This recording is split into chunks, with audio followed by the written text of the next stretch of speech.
चलो स्टार्ट करते हैं बच्चों, आ जाओ। कल सेंटर ऑफ मास के 2 क्वेश्चन मैंने स्किप तो नहीं किए थे, वो रिवाइज भी करवाना है, 1 क्वेश्चन और 1 रह गया था, तो 2 क्वेश्चन करवा लेते हैं अभी, ठीक है ना। हाँ तो आ जाओ स्टार्ट करते हैं। मान लो बच्चों ये हॉरिजॉन्टल सरफेस है, ठीक है ना। कैसी सरफेस है? हॉरिजॉन्टल सरफेस है।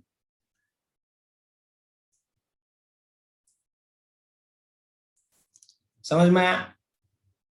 हाँ अभी मेरे पास एक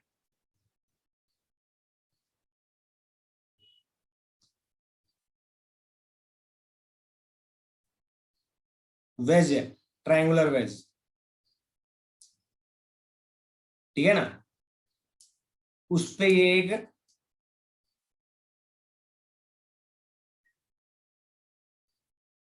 ये ब्लॉक रखा हुआ है। ट्रायंगुलर वेज है 4 kg का, ये है 1 kg का, ठीक है ना। हाँ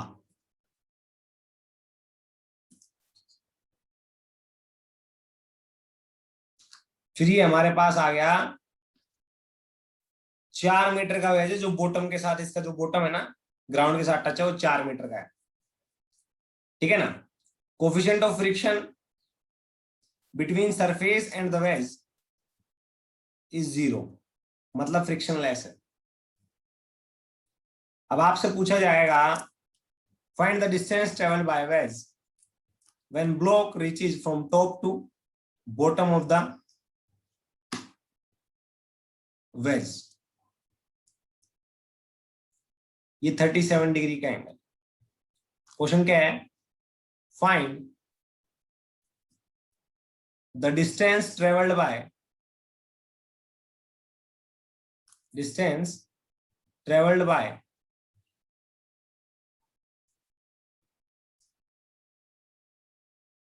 by wedge when block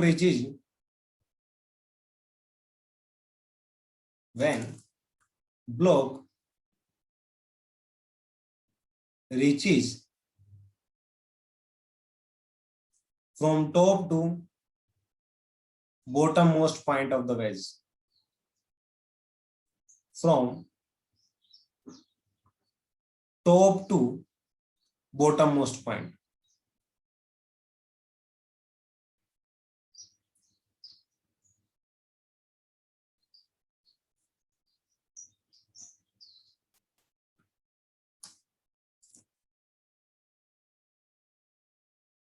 From top to bottommost point. समझ में आया क्या?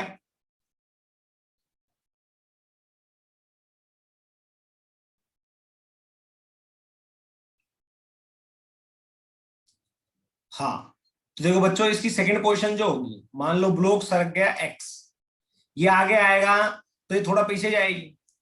हम जानते हैं इसमें F net along y that is non zero, क्योंकि mg लग रहा है, mg लग रहा है ना इस पे। तो सेंटर ऑफ मास, या मैं बोलूंगा कंजर्वेशन ऑफ मोमेंटम y के अलोंग तो नहीं होगा, but F net along x zero है, सो मोमेंटम इज कंजर्व, और वो भी net force along x axis zero है, तो हम बोलेंगे सेंटर ऑफ मास क्या रहेगा? रेस्ट पे। COM is at rest, is at rest. समझ में आ गया? आ गया क्या? तो आ जाओ। देखो बच्चों, मान लो हमारा वेज है, वो x डिस्टेंस डिस्प्लेस हो गया पीछे की साइड में। भाई जब ये x आगे मूव करेगा तो ये भी पीछे मूव करेगा कुछ ना कुछ डिस्टेंस, या ये कुछ ना कुछ डिस्टेंस आगे मूव करेगा तो ये कुछ ना कुछ डिस्टेंस पीछे मूव करेगा। हमने एज्यूम कर लिया ये x डिस्टेंस पीछे मूव कर गया, कितना, x, दैट इज x। ठीक है, अब हमारा वेज यहां पे पहुंच गया, सॉरी ब्लॉक वेज पे था ना जो, वो यहां पे पहुंच गया। कितना, 1 kg का। समझ में आया? हाँ, तो हम सीधा बोलेंगे 1 kg के ब्लॉक ने हॉरिजॉन्टल डिस्टेंस कितनी ट्रेवल की, तो आप लिखोगे 4 माइनस एक्स, इतनी तो की होगी ये, हॉरिजॉन्टल डायरेक्शन में पूछ रहा हूं। तो आप लिखोगे 1 into 4 minus x is equal to 4 kg के ने कितनी की, x, तो आप बोलोगे 4 इंटू एक्स। सोल्व कर लोगे क्या, कर लोगे ना सोल्व, कर लोगे बच्चों? तो आप लिखोगे 4 माइनस एक्स, 4 इंटू एक्स, इधर लोगे तो 5x, x की वैल्यू 4/5। समझ में आ गया, आ गया क्या, x की वैल्यू 4/5। कर लोगे सभी, कर लोगे ना, अच्छी बात है फिर, चलो आगे चलते हैं।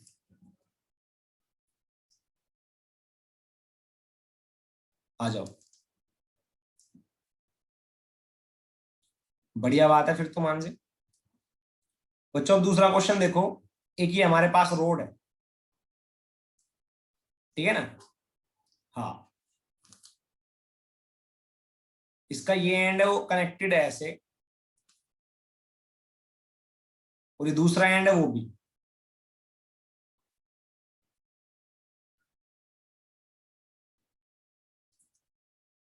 हमने क्या कहा, इसके साथ एक यहां पे छल्ला डला हुआ है, क्या डला हुआ है, छल्ला।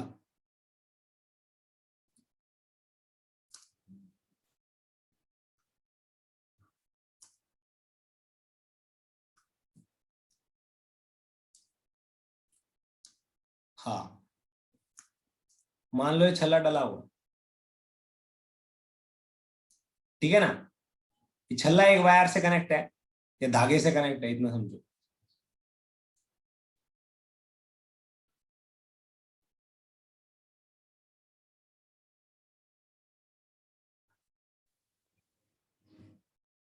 ठीक है ना, और ये धागा एक मास बॉडी से कनेक्ट है जिसका मास है 2 kg, और ये लेंथ है 2 मीटर। याद रखना, ये लेंथ कितनी है, 2 मीटर।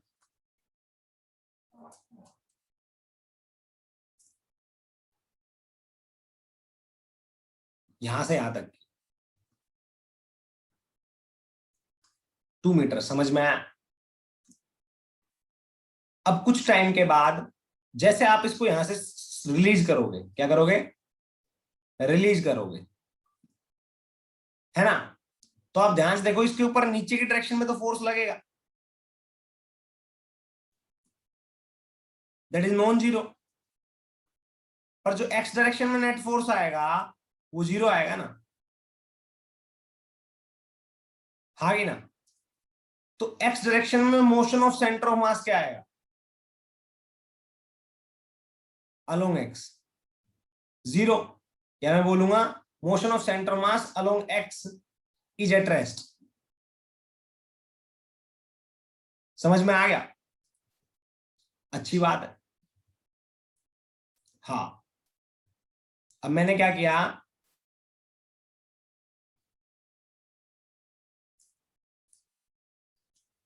ध्यान से देखना सभी, मैंने इस छल्ले को, जैसे मैंने इसको रिलीज किया, ये आप बात बताओ मेरे को, छल्ले का मास चलो मेंशन कर देते 1 kg मान लो, छल्ले का मास है 1 kg। करेक्ट, पूछ लिया करो, शाबाश। ठीक है ना?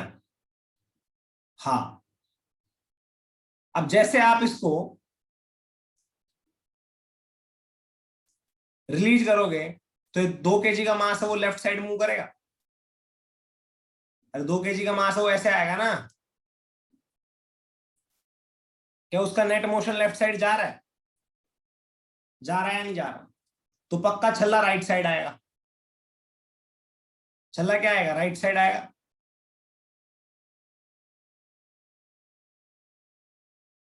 आप इसको ऐसे ना बना के छल्ले को थोड़ा टाइट बना सकते हो, ऐसे रिप्रेजेंट कर सकते हो।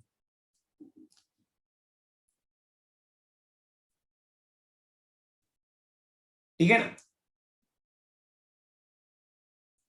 तो हमने देखा छल्ला राइट साइड आया, तो छल्ले की जो नई पोजीशन है वो मान लो यहां कहीं आ गई और ये ऐसे आ गया।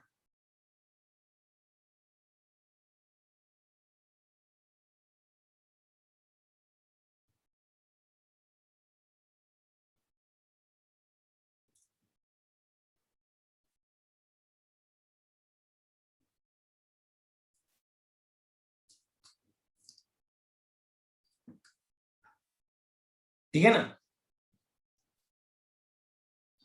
अब ये ऐसे आएगा तो ये पक्का हॉरिजॉन्टल के साथ अब तो 0 डिग्री का एंगल बना रखा है। ऐसे आएगा एक टाइम पे हॉरिजॉन्टल के साथ पक्का 37 डिग्री का भी एंगल बनाएगा। बनाएगा या नहीं बनाएगा? क्वेश्चन ये है, find out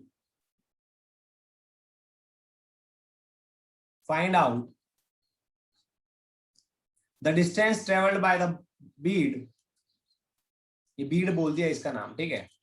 find out the distance travelled by Beed, distance travelled by Beed, distance traveled by bead when string makes an angle of 37 degree. When string makes an angle of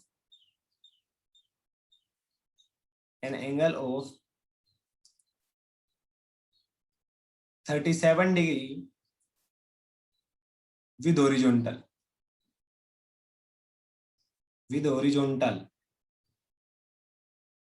समझ में आया? हाँ, तो आपको क्या देखना है, एक बार ध्यान से देखना।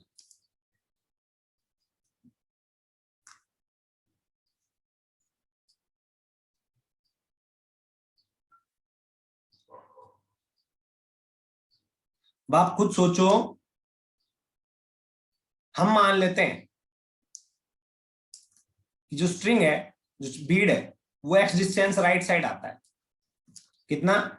एक्स। तो मास कितना आया होगा? मास आया इतना लेफ्ट साइड। अब ये किसके बराबर है? तो मैं बोलूंगा ये तो 2 मीटर है, तो ये आएगा 2 cos 37। तो मान लो इसकी वैल्यू है, या इसको हमने नाम दे दिया टोटल डिस्टेंस है, इसको बोल देते हैं हम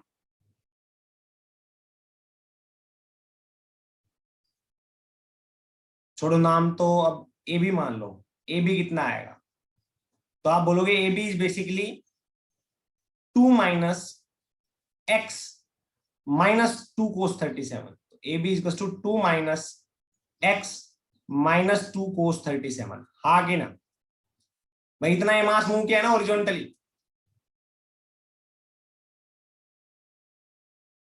समझ में आया?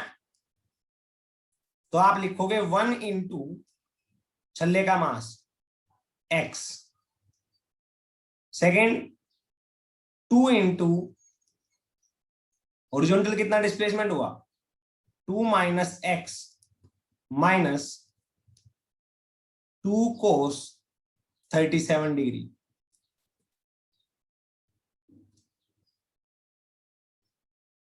है ना। सोल्व कर लो इसको। 1 into x into 2 into 2 minus x minus 2 cos 37 की वैल्यू क्या आएगी? cos 37 की शायद 4/5 आई, है ना।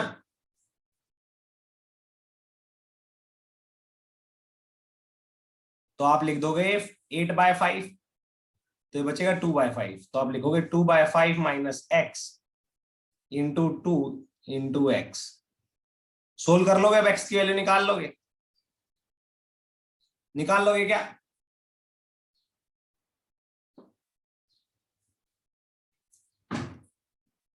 है ना। अब देखो, बिल्कुल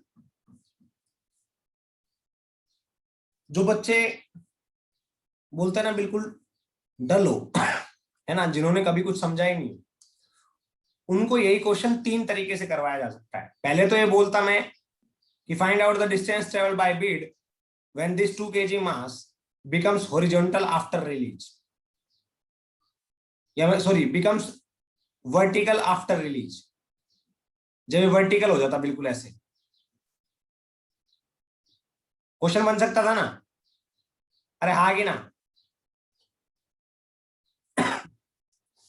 बच्चों, बताओ हाँ कि ना। दूसरा ये वाला जो अभी मैंने करवाया है, और तीसरा मैं बोलता कि find out the distance travelled bye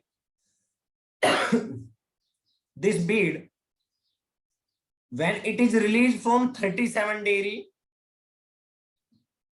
and after that it reaches to make angle 53 degree with the horizontal। अब समझ में आया? 37 से रिलीज करते हैं और 53 तक ऑब्जर्व करते हैं, उसमें कितना डिस्टेंस ट्रेवल किया। हाँ, जो भी आंसर आया, अब ये तो मैथमेटिक्स है भाई, इसमें मेरे को नहीं पता, अब तुम्हें कैलकुलेट करना है, ठीक है ना। समझ में आया? कर लोगे ना। हाँ, तो x की वैल्यू आ जाएगी यहां से 5, ये है 2 से 2 4/5, तो 4/15 के आसपास, यही कह रहा हूं। कर लोगे ना।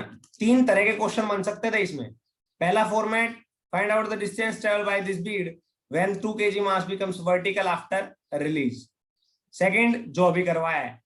Third, when it is released at 37 degree making angle 37 degree with the horizontal and after that it reaches to 53 degree angle with the horizontal। समझ में आया? आया क्या? आया ना। हाँ, तो ऐसा क्वेश्चन भी आप लोग कर लोगे, कर लोगे या नहीं कर लोगे?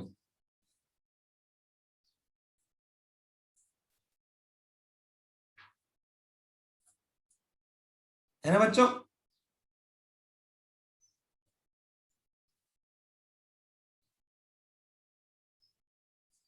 अच्छी बात है। तो अब आगे चलते हैं।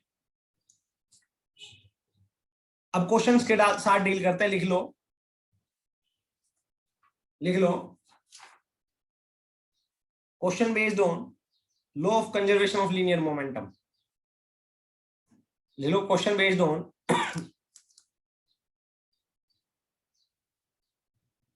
Question based on law of conservation of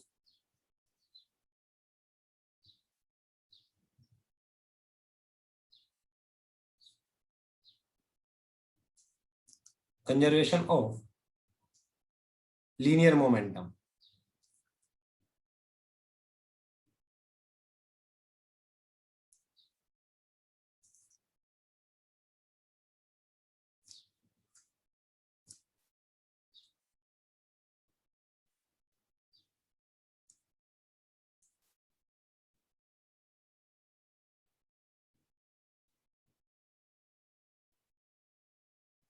law of conservation of linear momentum. समझ में आया? हाँ, तो आओ अब आगे चलते हैं, कुछ चीजें देखते हैं। तो बच्चों अगर एफ नेट अगर 0 है किसी भी सिस्टम पे, तो हम लिखते हैं dp by D is to टू 0। इट इंप्लाइज पी क्या होगा? कांस्टेंट। तभी तो डीपी बाई डी टी 0 आएगा, है ना? हाँ, तो आपसे बोला गया क्वेश्चन लिखो, a shell, a shell, shell मतलब bone, a shell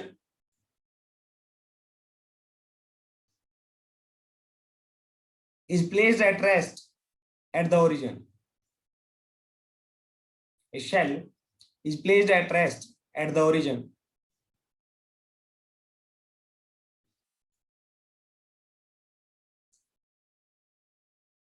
At the origin.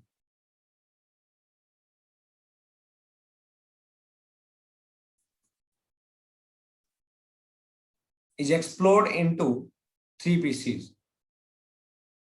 Is explored into 3 pieces. 3 pieces of mass 1 kg, 2 kg and n kg of mass 1 kg, 2 kg and m kg। 3 parts में divide हो जाओ। ठीक है ना? हाँ, उसने बोला 1 and 2 kg mass fly off with speed 12 meter per second। 1 kg mass fly off with speed 12 meter per second along x-axis, and 2 kg mass fly off with speed 8 meter per second along y-axis। समझ में आया?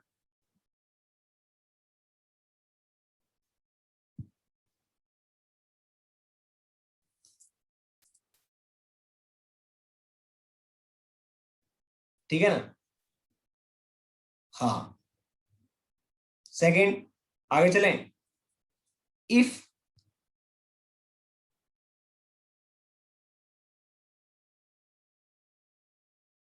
m kg mass fly off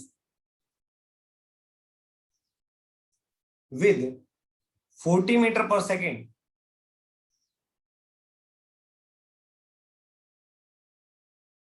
then find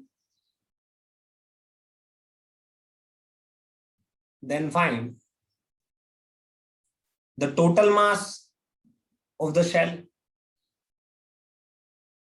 then find the total mass of the cell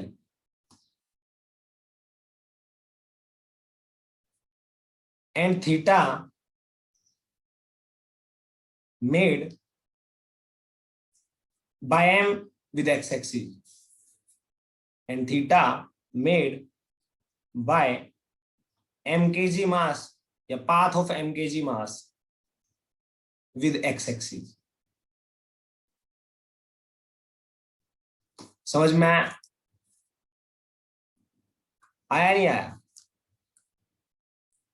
अब देख लो।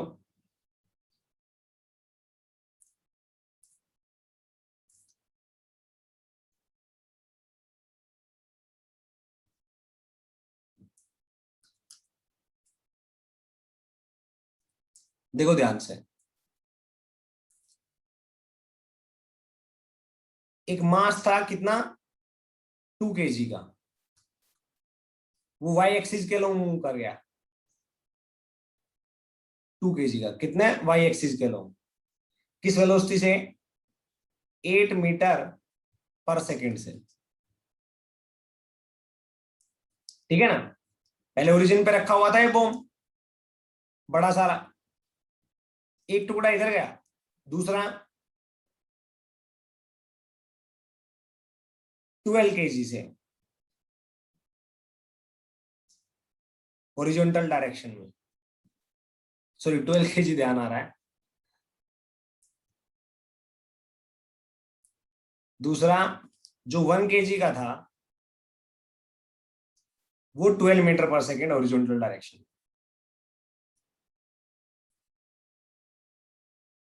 तो आप खुद बताओ, एक इधर गया और एक इधर गया, तीसरा किधर जाएगा अगर उसको मोमेंटम कंजर्व करवाना है, तीसरा किधर जाएगा जल्दी बताओ, फर्स्ट क्वाड्रेंट, सेकंड, थर्ड या फोर्थ,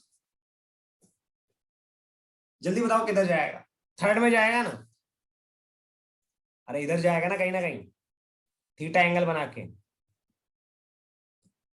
किससे, 40 मीटर पर सेकेंड से, कितना मास है, m kg, समझ में आया। हाँ, अब आगे देखते हैं बच्चों, आप खुद बताओ मेरे को, इनिशियली रेस्ट पे था तो net momentum along x axis क्या था, 0 था, पी इनिशियल। अब पी फाइनल की बात करते हैं, तो पी फाइनल एक्स के अलोंग अब क्या है, ये इधर है प्लस एक्स के अलोंग, 1 इंटू 12 प्लस एक्स के along plus m kg minus x के अलोंग आएगा ना इसका कंपोनेंट, 40 कोस थीटा माइनस का, तो मैं लिखूंगा माइनस का 40 कोस थीटा, समझ में आ गया। सेकंड,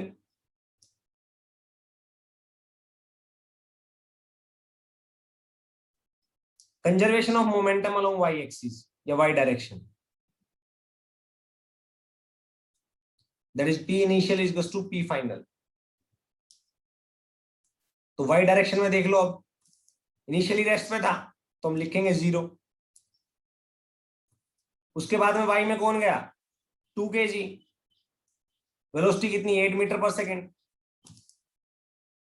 इधर ये प्लस m इंटू इसका कंपोनेंट इधर क्या आएगा फाइनल मोमेंटम में आफ्टर एक्सप्लोजन। भाई इनिशियल कंडीशन तो ये थी, ये ओरिजिन पे ऐसे रखा हुआ है, अब फाइनल ये है तो इनिशियल तो 0 आएगा सभी डायरेक्शन में, फाइनली देखो वाई के लो 2 इंटू 8 और ये आएगा m इंटू माइनस का 40 साइन थीटा, समझ में आया ना, आया नहीं आया, आया। अब यहां से एक इक्वेशन बन जाएगी 12 equals to m40 cos theta, यहां से बन जाएगी 16 equals to m40 sine theta. अब m की वैल्यू निकालनी हो तो हम क्या करेंगे, फर्स्ट का स्क्वायर कर दो प्लस सेकंड का स्क्वायर कर दो और ऐड कर दो, है ना, तो आपका क्या आएगा 12 का 144,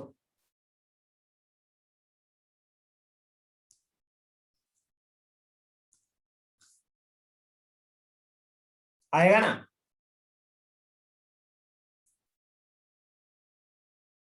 हाँ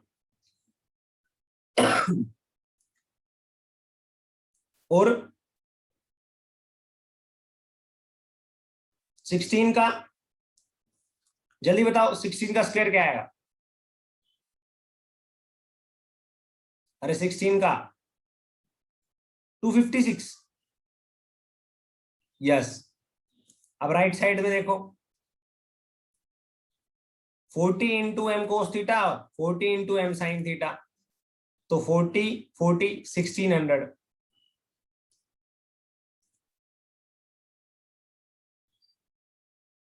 एम का square into cos square theta plus sine square theta, ये आ जाएगा 1, ये 1600, ये एम स्क्वायर, इधर कितना आएगा 0, 4 5 9 10 0, असिल भाई 1 2 1 3 1 4, समझ में आया? तो यहां से m की वैल्यू आ जाएगी, m स्क्वायर की आएगी 1/4 और m की वैल्यू आ जाएगी 1/2।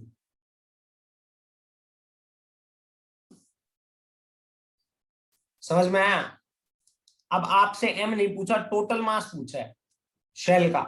टोटल मास कितना आएगा 1 kg 2 kg plus 1/2। So the total mass is 1 kg 2 kg plus 1/2, that is I think 3.5 kg, 7/2 kg। समझ में आया? कर लोगे क्या? अब आपसे दूसरा पूछ ले, थीटा बताओ। थीटा कैसे निकालोगे? एम की वैल्यू किसी भी एक इक्वेशन में पुट कर दो, इसमें या इसमें, थीटा आ जाएगा। कर दोगे क्या पुट? एम की वैल्यू किसी भी एक इक्वेशन में पुट कर दो, थीटा आ जाएगा आपका। ठीक है ना बच्चों? अरे कर लोगे या नहीं?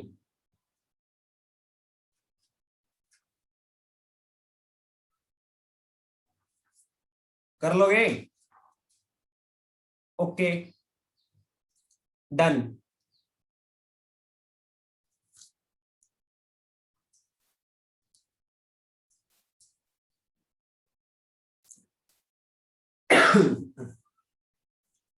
Find velocity of, question mention कर देता हूं पहले। मान लो बच्चों हमारे पास एक सरफेस है, सरफेस पे एक ब्लॉक रखा हुआ है। क्या रखा हुआ है? ब्लॉक। ब्लॉक का मास है 1.5 kg, 1.5 kg। Coefficient of friction है म्यू। क्या है? म्यू।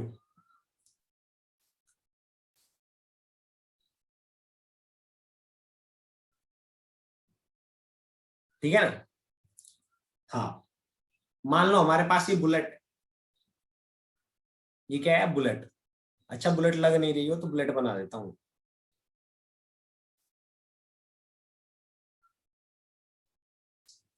ठीक है? हाँ ओके। बुलेट का मास है 0.5 kg। कितना? 0.5 kg। वेलोसिटी है 10 मीटर पर सेकेंड। समझ में आया? आया नहीं आया? हाँ। अभी बुलेट जाके सीधी इसमें घुस जाती है, धस जाती है, एम्बेडेड जिसको बोलते हैं, फंस जाना अंदर जाके। ठीक है ना? अब यहां पे friction of, coefficient of friction है म्यू। क्या है coefficient of friction? Mu. Question आपसे क्या पूछा गया? Find the velocity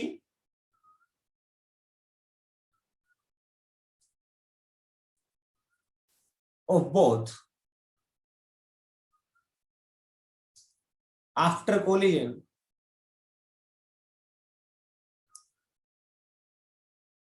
after collision and distance traveled and distance traveled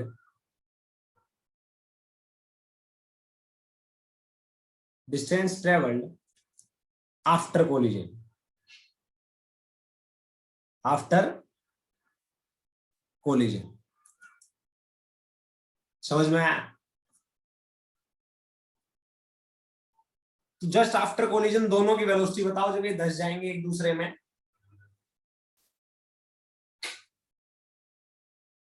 ठीक है बच्चों, और कितनी डिस्टेंस ट्रेवल कर पाएंगे। तो बच्चों ये तो बात क्लियर है कि बाहर से तो कोई फोर्स लग नहीं रहा, जस्ट बिफोर और जस्ट आफ्टर की बात कर रहा हूं। Just before collision, just after collision.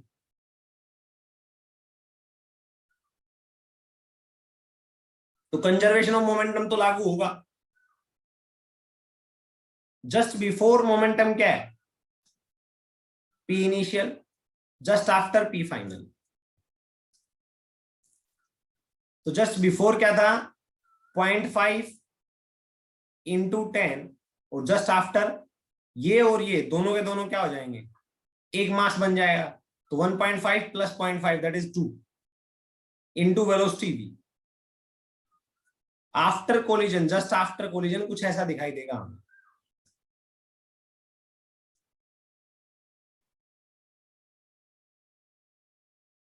समझ में आया? पूरे तो दोनों का मास मिलके हो जाएगा यहाँ पे 2 kg, और ये वेलोसिटी हो जाएगी v।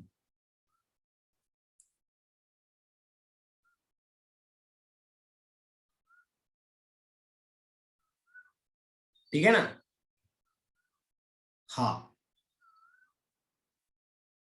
वेलोसिटी हो जाएगी v।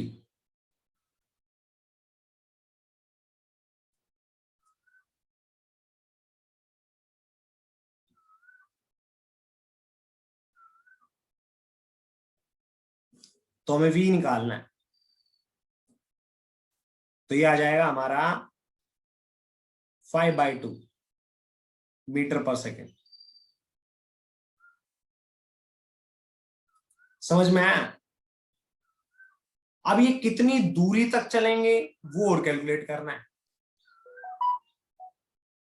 तो हमें पता है जब ये चल रहे होंगे 5/2 से, तो पीछे की साइड फ्रिक्शन फोर्स लगेगा Fr, that is basically mu mg के बराबर। तो mg इज टू ma। तो आप जब निकालोगे a की वैल्यू, तो a की वैल्यू आएगी म्यू g। समझ में आया? आया नहीं आया?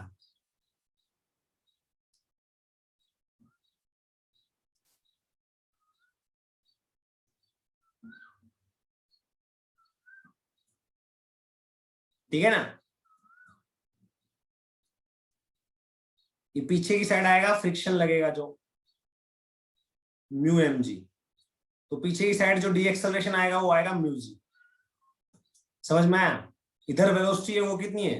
5/2 मीटर पर सेकेंड।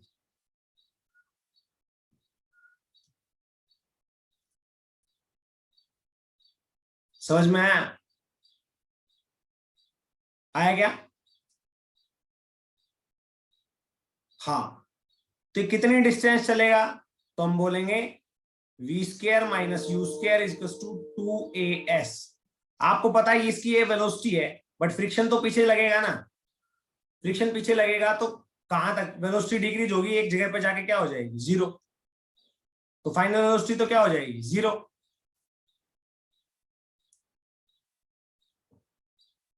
इनिशियल क्या है? 5/2 उसका होल स्क्वायर। 2a की वैल्यू क्या है? माइनस का म्यूजी। ए की वैल्यू क्या है? माइनस का म्यूजी है या नहीं है? मान लो मैं म्यू की वैल्यू कर देता हूं यहां पे 0.5, तो आप लिख दोगे माइनस का 0.5 मतलब 1/2, जी की वैल्यू 10, तो आ जाएगा 5 माइनस का इंटू एस। एस कैलकुलेट कर लोगे? अब कर लोगे या नहीं कर लोगे? तो आप लिखोगे 25/4, माइनस ने माइनस को मार दिया तो यहां पे प्लस आ जाएगा, डिवाइड बाय 2 अपॉन 5। समझ में आया? अगर आप वैसे लिखना चाहो तो वैसे लिख दोगे u² by two mu g equals to s. समझ में आया?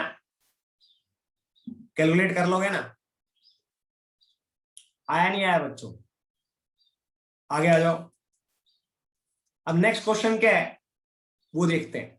उससे पहले मैं इसका एकदम शॉर्ट तरीका बता देता हूं आप लोगों को। शॉर्ट तरीका सिंगल लाइन में बताऊं क्या? कि डिस्टेंस ट्रेवल्ड आफ्टर कोलिजन वो आएगा वर्क एनर्जी थ्योरम से।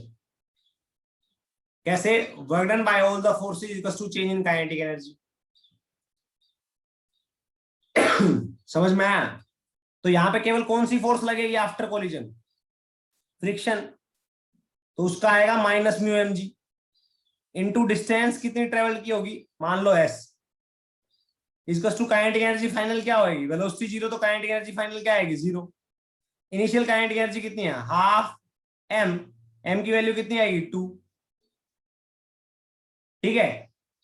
वेलोसिटी कितनी है? 5/2। मैं इन चीजों के बारे में सोचूंगा ही नहीं, मैं सीधा लिख देता हूं हाफ टोटल मास दोनों का, एम टोटल। यहां पे भी तो एम टोटल आएगा, बिल्कुल। ठीक है ना? इंटू वी का स्क्वायर। वी क्या है? वी ए है, याद रखना। एस की वैल्यू क्या आएगी फिर?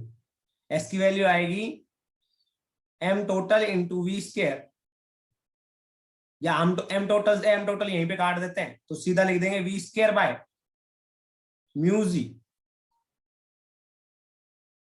Upon 2a। समझ में आया? आया नहीं आया? अरे कर लोगे या नहीं?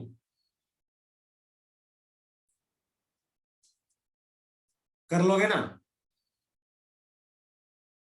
हाँ।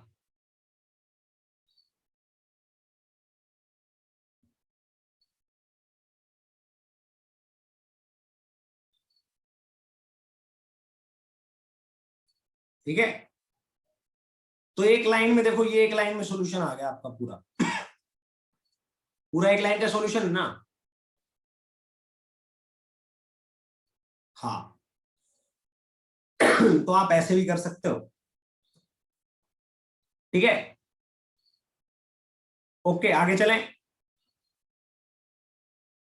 आगे चले क्या? आगे आ जाओ।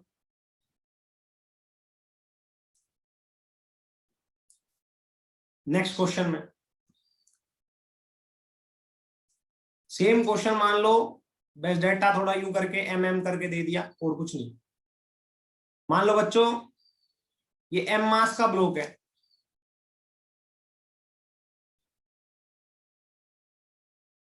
और एम मास की बुलेट है। बुलेट यू वेलोसिटी से चल रही है, इसमें जाके स्टक कर जाती है, एम्बेडेड जिसको बोलते हैं, धस जाती है ना? तो आपको कमेंट करना है, comment on kinetic energy and momentum. तो मोमेंटम की बात करें तो मोमेंटम तो जस्ट बिफोर और जस्ट आफ्टर क्या होता है? कंजर होता है, क्योंकि एक्सटर्नल फोर्स कोई लग नहीं रही।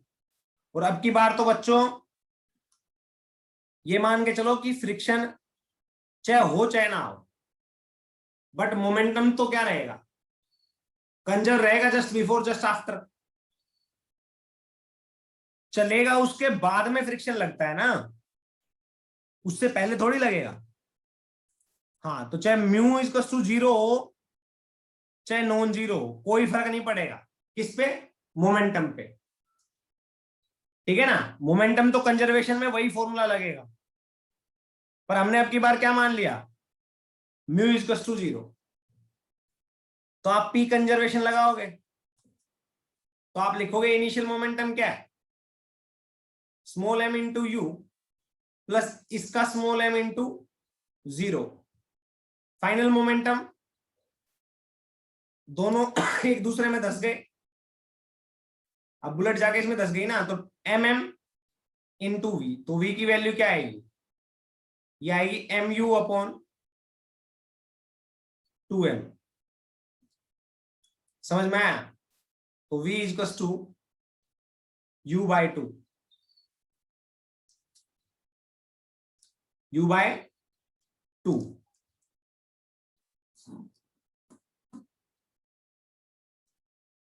समझ में आ गया?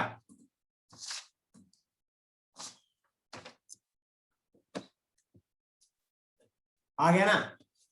हाँ,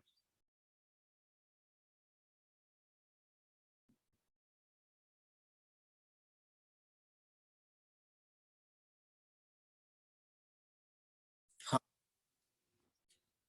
तो देखो, अब पहले हम करते हैं कि इनिशियल काइनेटिक एनर्जी क्या थी, के इनिशियल। तो हम लिखेंगे half m u square.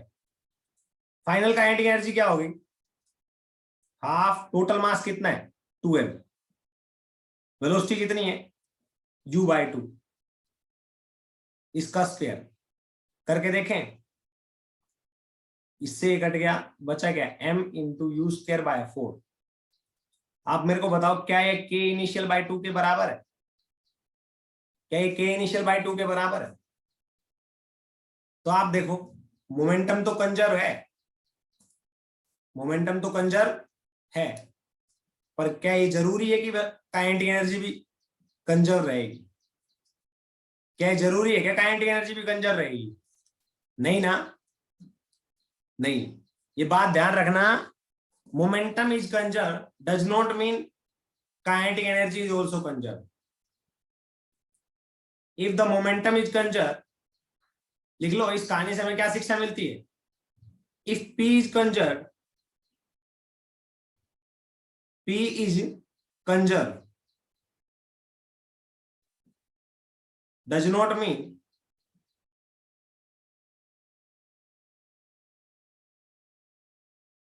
kinetic energy is conserved।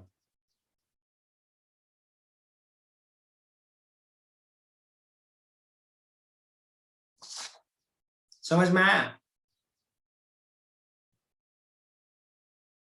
does not mean kinetic energy is conserved।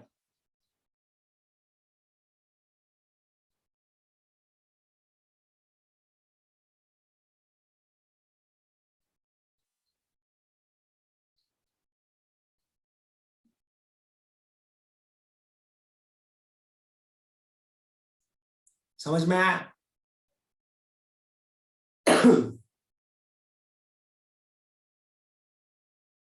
समझ में आया क्या? वैसे तो फिर क्या दिक्कत है, कर लोगे ना बच्चों? हाँ, आगे चलें, आगे चलते आ जाओ।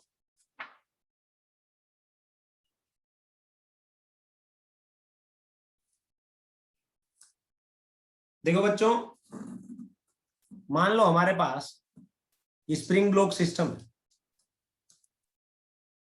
क्या है? Spring block system.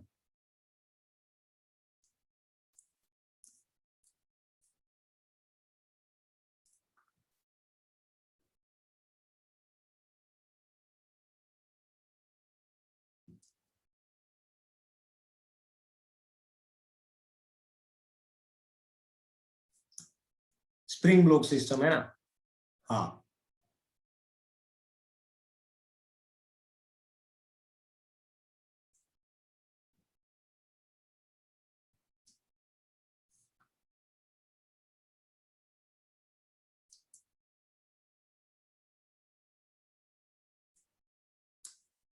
ठीक है बच्चों,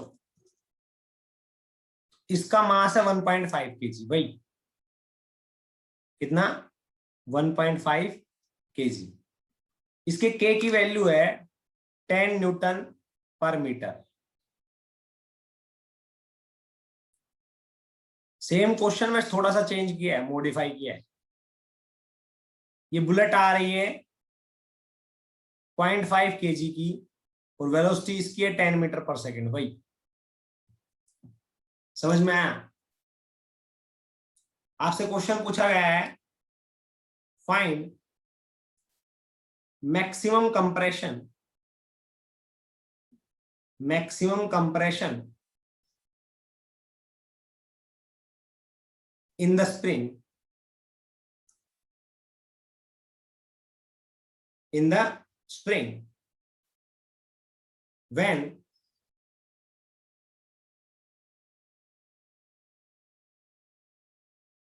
bullet get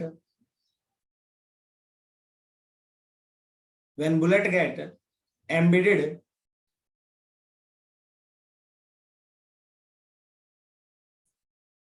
in the block after collision,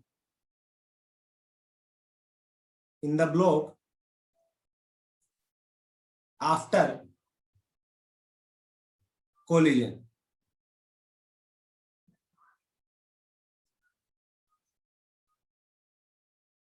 समझ में आया?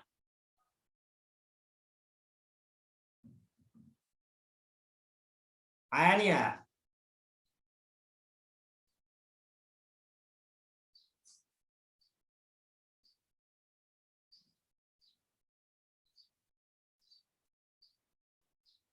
तो बच्चों यहां पे दो बात दिमाग में रखना, क्या काइनेटिक एनर्जी मतलब एनर्जी, क्या एनर्जी जस्ट बिफोर और आफ्टर कोलिजन कंजर्व थी? इस केस में केस तो ये वही है ना, बस इसमें स्प्रिंग ही तो लगी हुई है एक्स्ट्रा, है ना? तो काइनेटिक एनर्जी कंजर्व नहीं थी ना, नहीं थी ना? हाँ, तो इस क्वेश्चन को हम दो पार्ट्स में डिवाइड करेंगे, एक तो एम्बेडेड होने तक और एक एम्बेडेड होने के बाद में कंप्रेशन तक। एक इसमें धंसने से तक और एक धंसने के बाद में मैक्सिमम कंप्रेशन तक। समझ में आया? तो धंसने के बाद में कंप्रेशन तक तो क्या रहेगा? Energy conservation. और इसके जस्ट बिफोर और जस्ट आफ्टर में क्या रहेगा? Momentum conservation. समझ में आया ना? क्या रहेगा? Momentum conservation. ठीक है ना? आया नहीं आया? हाँ, तो हम क्या करेंगे? P initial is equals to P final,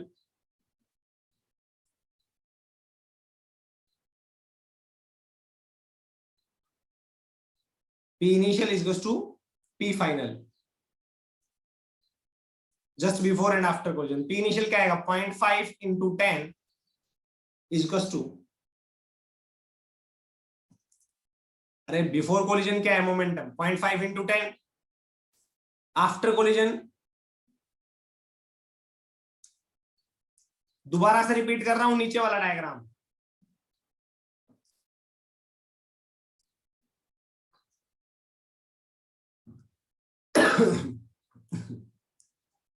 इस जर्नी को हम दो पार्ट्स में डिवाइड कर लेंगे, एक तो जब ये एम्बेडेड हो जाएगा, इसमें धस जाएगी गोली इसमें,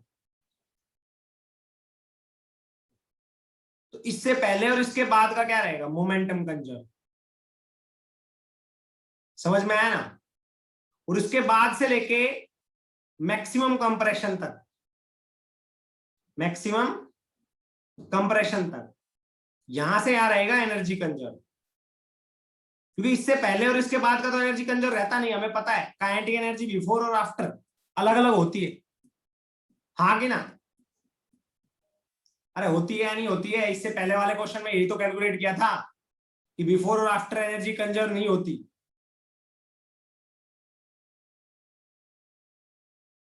हाँ, तो पहले हमने लगाया मोमेंटम कंजर्वेशन, आफ्टर कोलिजन क्या हो जाएगा? 2 kg into v, तो यहां से v की वैल्यू आ जाएगी 2.5 मीटर पर सेकेंड। समझ में आया? उसके बाद में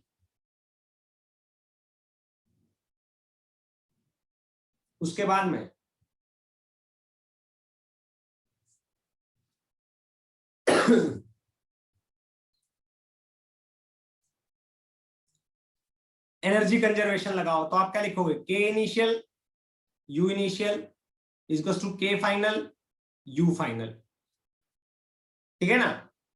तो काइनेटिक एनर्जी इनिशियल क्या है, आफ्टर कोलिजन जो काइनेटिक एनर्जी होगी, जो वेलोसिटी होगी, वही उसके कोरस्पॉन्डिंग तो काइनेटिक एनर्जी आएगी। ये वेलोसिटी इनिशियल वेलोसिटी का काम करेगी, है ना। तो हम लिखेंगे हाफ m की वैल्यू कितनी हो जाएगी अब 2 u स्क्वायर, मतलब इसके बराबर वेलोसिटी 2.5 का स्क्वायर, प्लस पोटेंशियल एनर्जी किसकी वजह से होगी, स्प्रिंग की वजह से। स्प्रिंग अभी नेचुरल लेंथ पे, तो potential energy 0। Kinetic energy final, maximum compression पे पलटी मारता है पार्टिकल या ब्लॉक, अरे मैक्सिमम कंप्रेशन पे ब्लॉक पलटी मारेगा ना, मारेगा या नहीं मारेगा। तो वेलोसिटी क्या हो जाती है 0, तो हम लिख देंगे काइनेटिक एनर्जी फाइनल क्या हो जाएगी 0, प्लस पोटेंशियल एनर्जी क्या हो जाएगी 1/2 K एक्स मैक्स का स्क्वायर। यहां से एक्स मैक्स निकाल लोगे, क्या, वो आएगा √5/2। एक बार निकाल के देख लेना, वो क्या आएगा √5/2।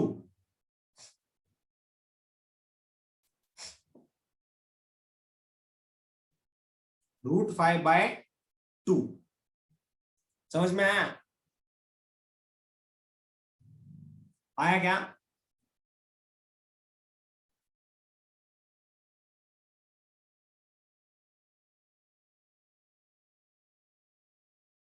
हाँ, तो यहां से एक्स मैक्स की वैल्यू आ जाएगी।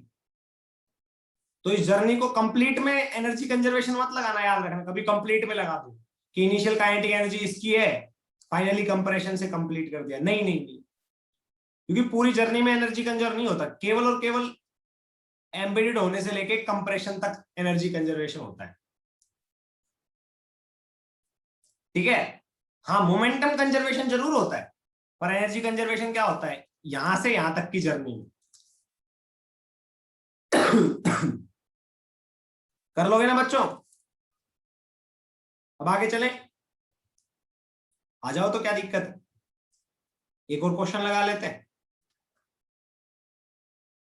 मान लो मेरे पास एक यहां पे एक ब्लॉक रखा हुआ है,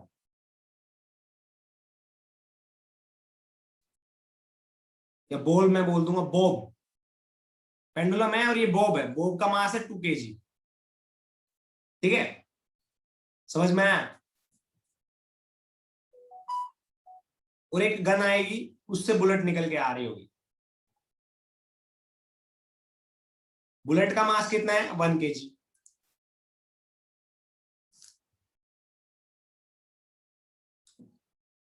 समझ में आया। वेलोसिटी कितनी है बुलेट की 20 मीटर पर सेकेंड, और वो आके सीधी इसमें एम्बेडेड हो जाती है, क्या हो जाती है, एम्बेडेड, ठीक है ना बच्चों। हाँ, तो आपसे क्वेश्चन पूछा गया है, क्वेश्चन लिखो, find out the tension in the string, find out the tension in the string at the topmost point if the bullet get embedded into shown situation। तुम्हें पता है इसमें स्टक करेगा, बुलेट फंस जाएगी, तो ये सर्कुलर मोशन करेगा ना, यहां से ऐसे,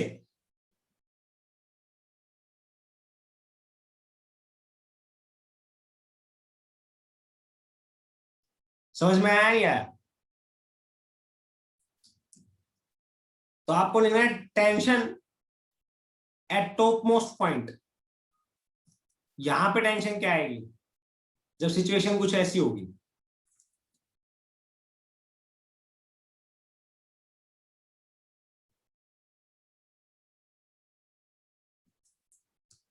तो पहले तो ये बताओ ये पहुंचेगा भी या नहीं पहुंचेगा टॉप मोस्ट पॉइंट पे। अगर ये पहुंचेगा तो यहां पे इसकी वेलोसिटी कितनी होनी चाहिए, that should be greater than equal to √5g, है ना। जस्ट आफ्टर कोलिजन इसकी वेलोसिटी जो होनी चाहिए सिस्टम की, that should be greater than equal to √5g(r).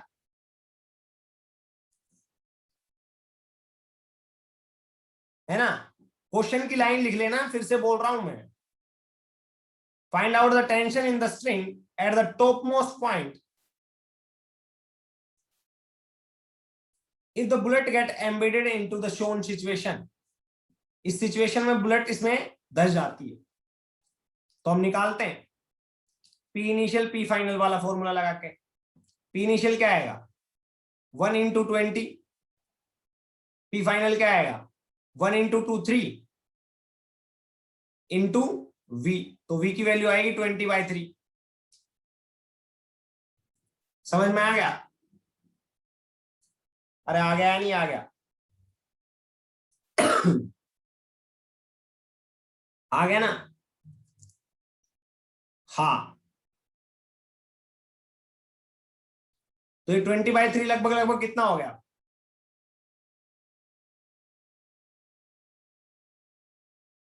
जल्दी बताओ शाबाश। 20/3 लगभग लगभग कितना हो गया? 6.1। तो चलो इसको थोड़ा और बड़ा कर देते हैं। रुक जाओ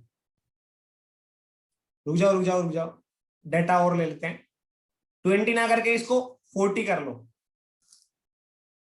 क्या कर लो? 40। ठीक है ना? हाँ, अब बताओ ये कितना आ जाएगा? v की वैल्यू कितनी आ जाएगी? 40/3, है ना? क्या ये 40/3 है? ये √5g(r) के बराबर है या उससे ज्यादा? √5g(r) की वैल्यू निकाल के देखो। √5g(r), 5 g की वैल्यू 10, r की वैल्यू 1, √50। √50 मतलब 7 पॉइंट समथिंग। 40/3 कितना हो गया? 1.1। तो हम बोल देंगे, ये तो v आ गया और ये √5g(r) आ गया, तो हम बोलेंगे v is greater than √5g(r). So it will complete the circle. So it will complete the circle.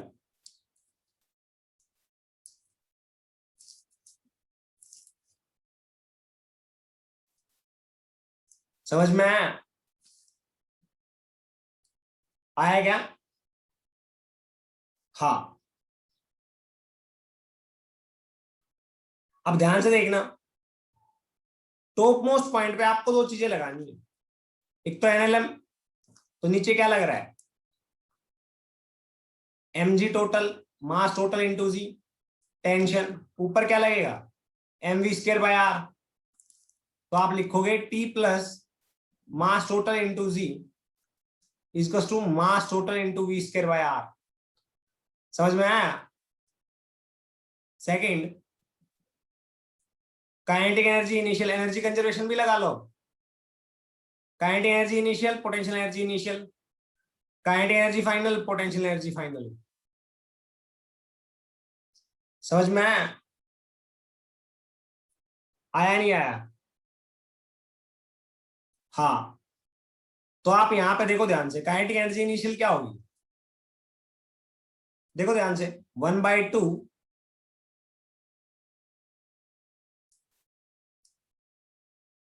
ध्यान से देख लो,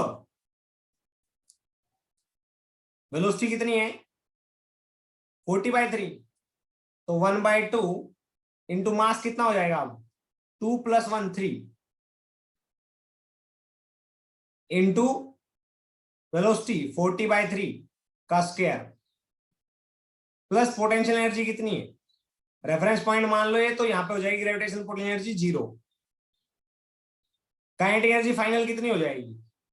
कैलकुलेट करेंगे, 1/2 m की वैल्यू 3, v का स्क्वायर, यहां पे जो वेलोसिटी है v, एट द टॉप, तो इसको लिख दो v एट द टॉप का square plus potential energy final क्या आएगी 2m की वैल्यू 3 इंटू जी की वैल्यू 10 इंटू आर कितना है 1। समझ में आया? तो v टोटल का स्क्वायर कितना आएगा कैलकुलेट कर लोगे? अरे v टोटल का स्क्वायर कितना आएगा कैलकुलेट कर लोगे क्या? सो v eight the top, total नहीं v एट द टॉप। हाँ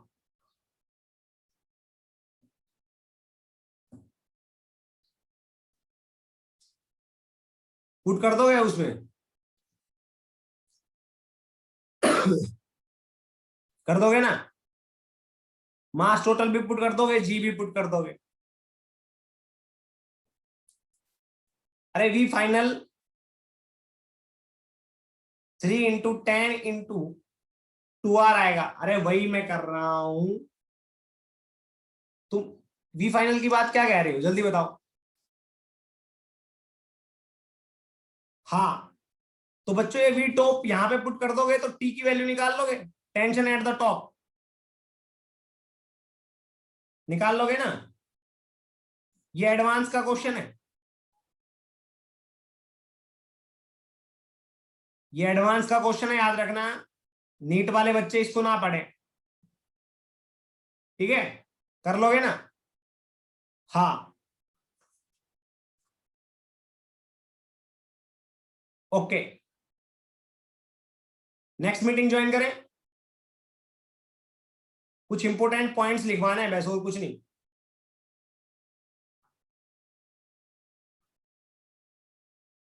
आ जाओ शाबाश।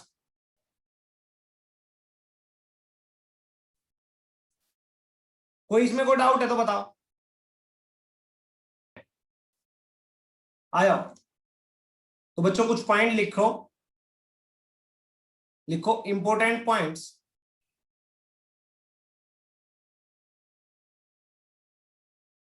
Important points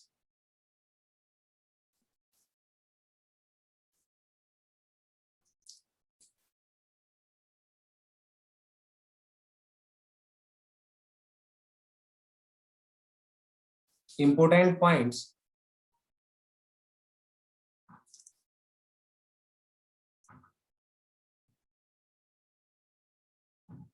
on law of conservation of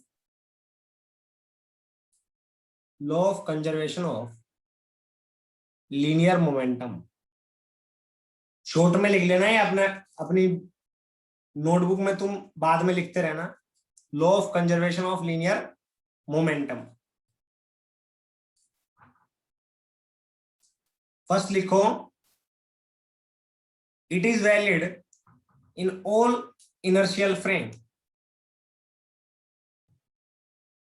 Law of conservation of linear momentum is valid in all inertial frame. In all inertial frames. समझ में आया? आया क्या?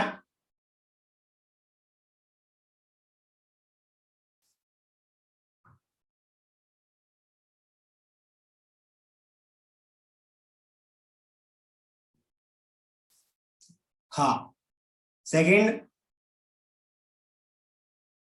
Although इसी लाइन, सेकेंड नहीं इसी लाइन में करते ना, इसी में ऐड करते ना। थोड़ी ये बात तुम्हें अच्छी लगेगी अगर समझ में आए तो।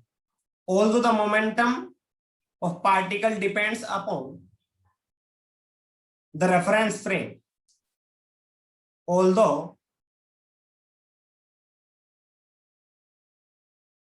the momentum of particle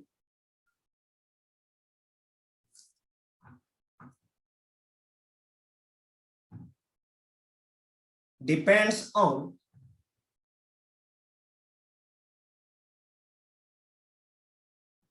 reference frame। समझ में आया? आया क्या नहीं आया? आया ना?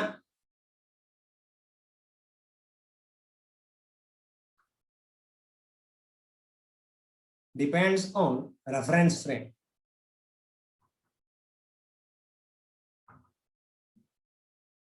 आगे चलें।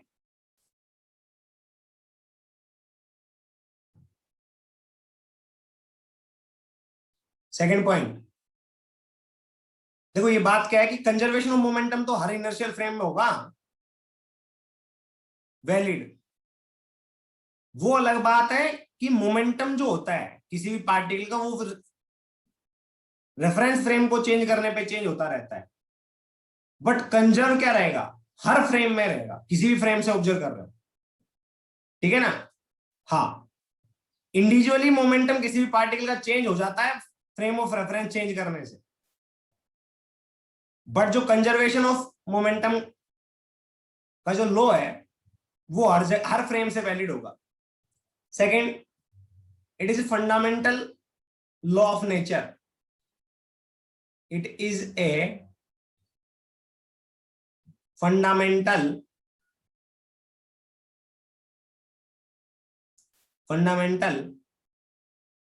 Law of nature, law of nature, and is not a consequence of Newton's law, and is not a consequence of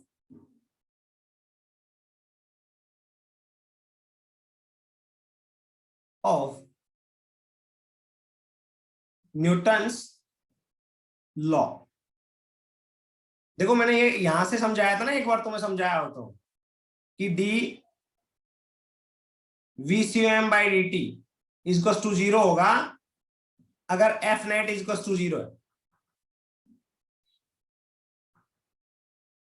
या मैंने बोला था DP by D T,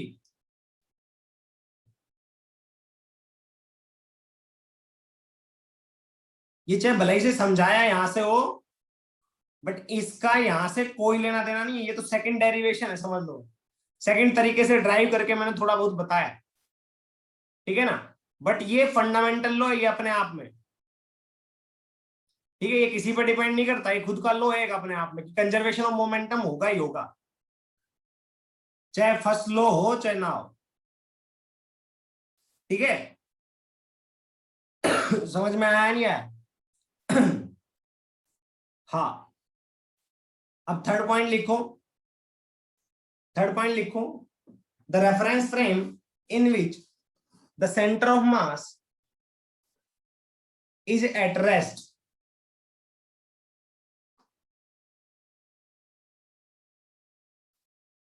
the reference frame in which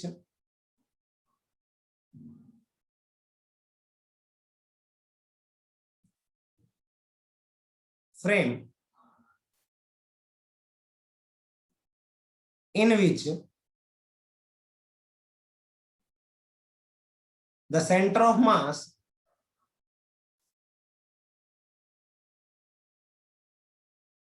is at rest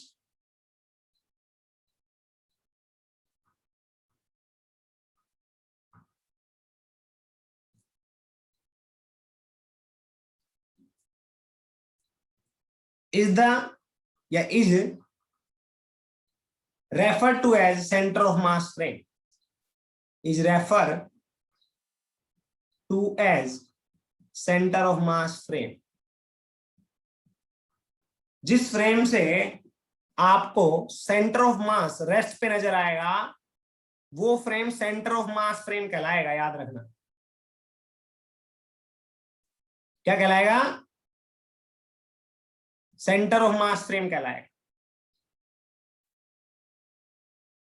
समझ में आया नहीं आया?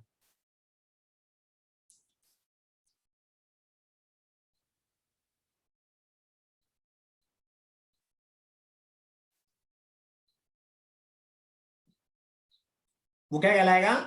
Centre of mass frame कहलाएगा।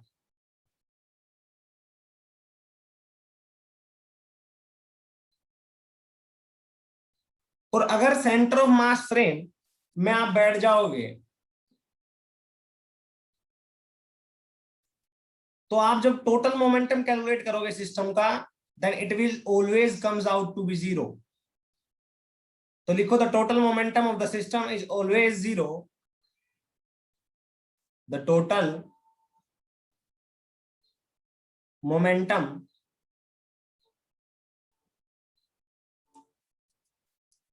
of the system या of a system is always zero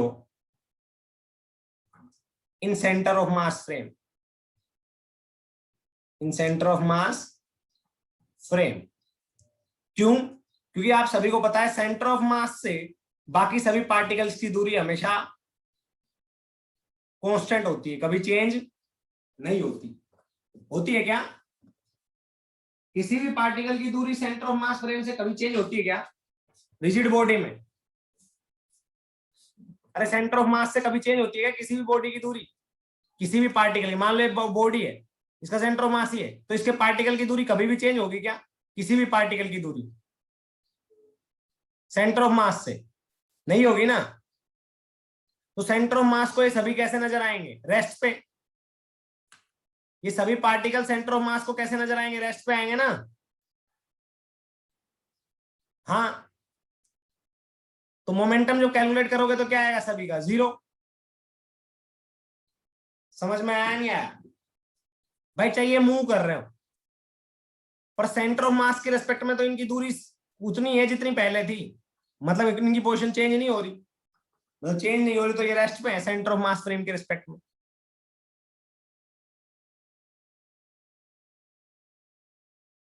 और सेंटर ऑफ मास फ्रेम के रेस्पेक्ट में ये रेस्ट पे है, तो मोमेंटम भी क्या आएगा? जीरो आएगा पूरे सिस्टम का। अब आया समझ में? यस, समझ में आया ना? तो सेंटर ऑफ मास से सभी ये कितना दिमाग में रखो, सेंटर ऑफ मास से किसी भी पार्टिकल की दूरी चेंज नहीं होती, वो हमेशा कांस्टेंट होती है। तो सेंटर ऑफ मास पे जब बैठोगे तो आप देखोगे ये पार्टिकल पहले भी 5 मीटर दूर था, अब भी 5 मीटर दूर, तो आप बोलोगे ये तो रेस्ट पे है। रेस्ट पे तो इसका मोमेंटम जीरो। सिमिलरली सभी पार्टिकल का मोमेंटम जीरो, क्योंकि सभी की वेलोसिटी क्या आएगी? Zero, centre of mass frame के रिस्पेक्ट में। तो total momentum of the system क्या आ जाएगा? वो भी जीरो। तो पी सिस्टम क्या आ जाएगा? जीरो। समझ में आया? आया क्या? कर लो बच्चों, कर लोगे ना? बस तो फिर आज के लिए इतना ही है, ठीक है ना?